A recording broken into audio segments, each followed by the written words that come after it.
ਬਾਜ਼ ਦਫਾ ਨਾ ਇਨਸਾਨ ਦੀ ਜ਼ਿੰਦਗੀ ਦੇ ਵਿੱਚ ਇਹੋ ਜਿਹੇ ਹਾਲਾਤ ਪੈਦਾ ਹੋ ਜਾਂਦੇ, ਇਨਸਾਨ ਦੀ ਜ਼ਿੰਦਗੀ ਦੇ ਵਿੱਚ ਨਾ ਇੱਕ ਇਹੋ ਜਿਹਾ ਮੋੜ ਆ ਜਾਂਦਾ ਹੈ ਕਿ ਜਿੱਥੇ ਇਨਸਾਨ ਨੂੰ ਕੋਈ ਹੱਲ ਨਜ਼ਰ ਨਹੀਂ ਆਉਂਦਾ, ਕੋਈ ਰਸਤਾ ਨਜ਼ਰ ਨਹੀਂ ਆਉਂਦਾ ਔਰ ਇਨਸਾਨ ਨੂੰ ਹਰ ਤਰਫ ਅੰਧੇਰਾ ਹੀ ਅੰਧੇਰਾ ਨਜ਼ਰ ਆਉਂਦਾ ਹੈ। ਕਿਤੇ ਵੀ ਰੋਸ਼ਨੀ ਦੀ ਕਿਰਨ ਨਜ਼ਰ ਨਹੀਂ ਆਉਂਦੀ, ਹਰ ਤਰਫ ਦੁੱਖ, ਤਕਲੀਫਾਂ, ਪਰੇਸ਼ਾਨੀਆਂ। ਇਸ ਹਾਲਾਤ ਦੇ ਵਿੱਚ ਨਾ ਫਿਰ ਇਨਸਾਨ ਨਾ ਉਮੀਦ ਹੋ ਜਾਂਦਾ ਔਰ ਬਿਲकुल ਮਾਯੂਸ ਹੋ ਜਾਂਦਾ ਔਰ ਆਪਣੀ ਜ਼ਿੰਦਗੀ ਤੋਂ ਨਾ ਹਾਰ ਜਾਂਦਾ ਔਰ ਇਨਸਾਨ ਦੇ ਕੋਲ ਫਿਰ ਜ਼ਿੰਦਾ ਰਹਿਣ ਵਾਸਤੇ ਨਾ ਕੋਈ ਰੀਜ਼ਨ, ਕੋਈ ਵਜ੍ਹਾ ਨਹੀਂ ਰਹਿ ਜਾਂਦੀ। ਔਰ ਇਹੋ ਜਿਹੇ ਹਾਲਾਤ ਦੇ ਵਿੱਚ ਜਾ ਕੇ ਇਨਸਾਨ ਫਿਰ ਖੁਦਕਸ਼ੀ ਦਾ ਸੋਚਦਾ ਹੈ ਕਿ ਬਸ ਹੁਣ ਇੱਕ ਹੱਲ ਹੀ ਹੈ ਕਿ ਮੈਂ ਨਾ ਬਸ ਆਪਣੇ ਆਪ ਨੂੰ ख़त्म कर दें। लेकिन याद रखना ਇਹ ਜਿਹੜੀ ਵੀਡੀਓ ਹੈ, ਅਗਰ ਤੁਸੀਂ ਵੀਡੀਓ ਮੁਕੰਮਲ ਵੇਖਦੇ ਹੋ, ਤੁਸੀਂ ਆਪਣੀ ਜ਼ਿੰਦਗੀ ਤੋਂ ਜਿੰਨੇ ਵੀ ਨਾ ਉਮੀਦ ਹੋ ਚੁੱਕੇ ਹੋ, ਮਾਯੂਸ ਹੋ ਚੁੱਕੇ ਹੋ, ਇਹ ਵੀਡੀਓ ਤੁਹਾਨੂੰ ਇਨਸ਼ਾਅੱਲਾ ਇੱਕ ਨਵੀਂ ਉਮੀਦ ਦੇਵੇਗੀ। ਇਸ ਵਾਸਤੇ ਖੁਦ ਵੀ ਵੀਡੀਓ ਮੁਕੰਮਲ ਵੇਖੋ ਔਰ ਇਸ ਵੀਡੀਓ ਨੂੰ ਸਦਕਾ ਜਾਰੀਆ ਸਮਝ ਕੇ ਸ਼ੇਅਰ ਕਰੋ ਤਾਂ ਕਿ ਉਹ ਲੋਕ ਜਿਹੜੇ ਆਪਣੀ ਜ਼ਿੰਦਗੀ ਤੋਂ ਨਾ ਉਮੀਦ ਹੋ ਚੁੱਕੇ ਨੇ ਉਹਨਾਂ ਨੂੰ ਵੀ ਇੱਕ ਨਵੀਂ ਕਿਰਨ ਉਮੀਦ ਦੀ ਇਹਦੇ ਵਿੱਚ ਨਜ਼ਰ ਆ ਸਕੇ ਔਰ ਉਹ ਵੀ ਇੱਕ ਬਿਹਤਰੀਨ ਜ਼ਿੰਦਗੀ ਬਸਰ ਕਰ ਸਕਣ। नाज़रीन इकराम, खुदा ना खास्ता तुहाडी ज़िंदगी दे विच इहो जिहे हालात पैदा हो जान कि जिथे तुहानूं लगे कि बस हुण जनाबे वाला कोई उम्मीद ही नहीं दी और अपनी ज़िंदगी तो मायूस हो जाओ ना, उदों फिर तुसीं की करना है? उदों तुसीं वज़ू कर लेना है और वज़ू करन तो बाद 2 रकत नमाज़े नफल अदा करने ने और 2 रकत नमाज़े नफल अदा करके अपने जिन्ने दुख ने, जिन्नियां परेशानियां ने ना, वो सारियां उस मालक दे सामने तुसी पेश कर देनियां, उस मालक दे सामने तुसी बयान कर देनियां। अच्छा, जदों तुसी अपने दुख परेशानियां उस मालक दे सामने बयान करोगे, तुहाडा जिहड़ा सारियां तो पहला फ़ायदा होवेगा ना, वो होवेगा कि तुहाडा जिहड़ा दिल दा बोझ हल्का हो जाए, तुसी अपने आप नूं रिलैक्स महसूस करोगे।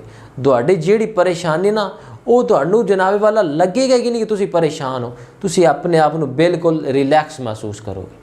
दूसरा फ़ायदा तुहाडा की होवेगा कि उस मालक दे नाल जिहड़ा तुहाडा तलक है ना वो कायम हो जाएगा। जिहड़ा तलक तुहाडा टुटिया होया बज़ाहिर तुसी अपनी शेयरिंग लोकां नाल ते करदे हो, लेकिन उस ज़ात दे नाल तुसी अपनी शेयरिंग नहीं करदे।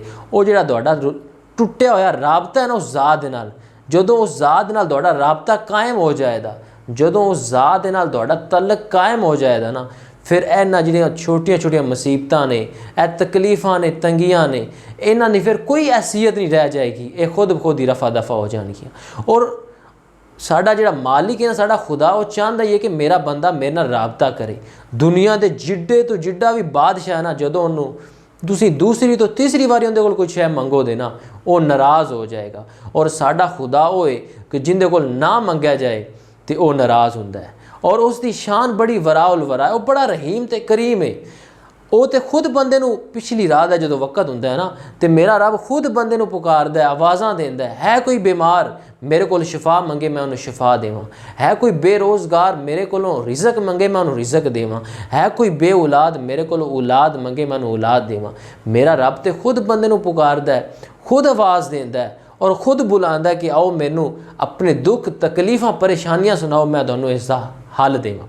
नाज़रीन इकराम, एक गल याद रखना, अपने दुख, अपनियां तकलीफ़ां, अपनियां परेशानियां अगर शेयर करना तो उस मालिक दे अगे शेयर करना, अपनी शेयरिंग जिहड़ी है ना उस ज़ात दे नाल करना, क्योंकि वो ज़ात जिहड़ी ना तुहानूं कदे भी जलीलो रसवा नहीं करेगी।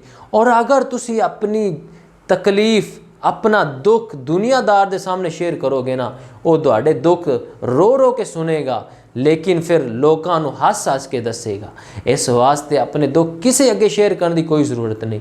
और यह भी गल याद रखना कि मरम जिहड़ी है ना ये किसे किसे घर में हुंदी है, लेकिन नमक जिहड़ा ना ये हर घर दे विच मौजूद हुंदा है। इस वास्ते लोग तुहाडे जख्मां ते मरम नहीं रखणगे बल्कि नमक छिड़कन दे।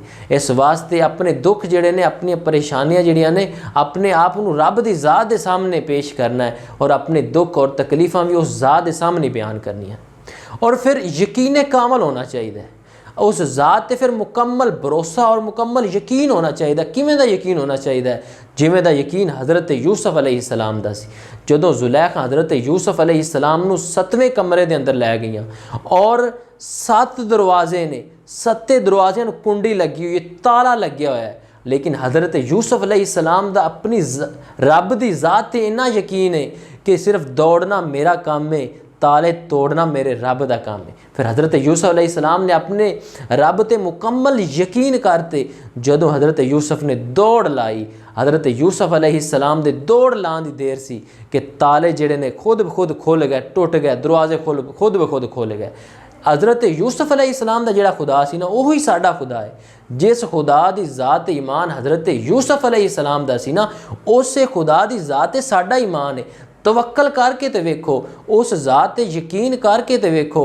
जदों तुसी उस ज़ात ते यकीन करोगे ना, ये जिहड़े मुश्किलात ने ना फिर खुद ब खुद रफा दफा हो जाएगियाँ। और मेरे रब दी शान की है, व इज़ा कज़ा अमरन फ़इन्नमा यकूलु लहू कुन फ़यकून, कि वो रब जदों भी किसी काम का इरादा फरमांदा है ना, वो सिर्फ फरमांदा कुन हो जा, वो सिर्फ कुन फरमांदा है। और कुन का नून भी बाद अदा होंदा है, और वो काम जिहड़ा ना वो पहले ही पाया तकमील तक पहुँच जाता है। इस वास्ते जदों भी जिंदगी दे विच कोई मुश्किल आए, कोई परेशानी आ जाए, कोई मुसीबत आ जाए, फिर उस ज़ात ते मुकम्मल यकीन, मुकम्मल भरोसा रख के, जदों उस ज़ात ते तुसी मुकम्मल यकीन और भरोसा रख के उनदे नाल अपनी दुख तकलीफ़ां शेयर करोगे ना, फिर वो ज़ात खुद ब खुद ही उन्हां दा हल कढेगी।